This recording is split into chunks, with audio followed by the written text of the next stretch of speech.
Hello, mother. I hope you find yourself well.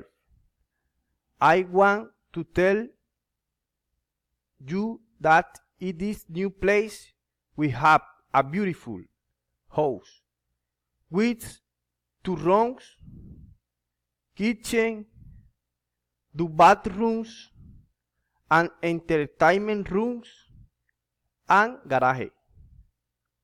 In the morning I play soccer, I shower, breakfast, and to go to work.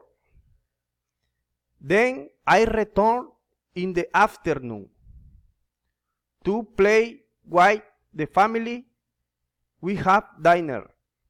We watch TV and we sleep on the clock at night. On weekends, go to God beach, cinema, shopping, and the show.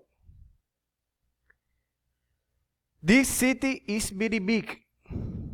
It is very beautiful.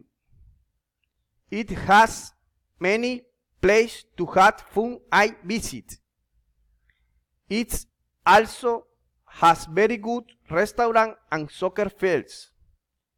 Say hello to everyone and I go on vacation.